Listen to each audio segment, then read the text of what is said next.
La question est de savoir pourquoi cet aéroport est aujourd'hui fermé, s'il est fermé de manière express, et qu'est-ce qui s'y est passé.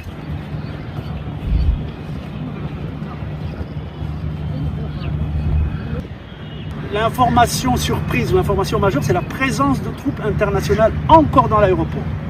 Sur ma gauche, on a les troupes tanzaniennes qui sont là, avec apparemment une majorité de femmes. Il y en a 532 d'après ce qu'on m'a dit. Mais vous pouvez voir qu'il y a un drapeau blanc. Donc ils ont déposé les armes, ils ont accepté de ne plus se battre. Donc ils attendent un processus à venir.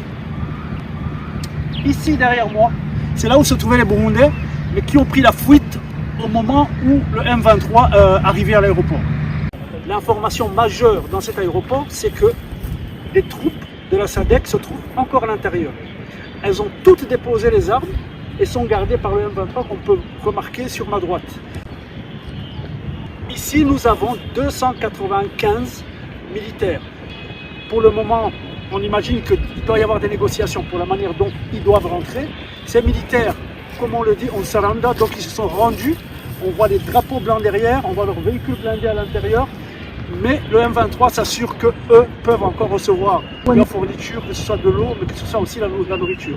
Je pense que ces questions vont se régler au niveau politique, mais ce qui est étonnant, c'est comment ça se fait que ces gens étaient là, installés, comme s'ils n'allaient jamais partir. Ce qu'on peut voir, c'est la quantité de véhicules blindés. Tous les véhicules blindés sont encore à l'intérieur.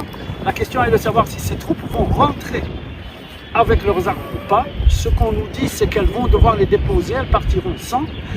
Et la question est de savoir par où est-ce qu'elles vont passer, puisque cet aéroport ne peut pas être ouvert, mais qu'aussi, l'idée peut-être de devoir passer par le Rwanda, comme les autres troupes l'ont fait, les mercenaires et tous les autres.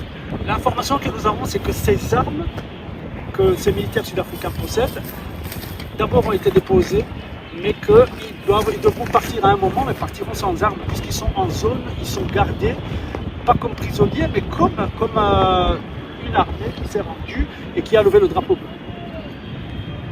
When are you gonna leave from here?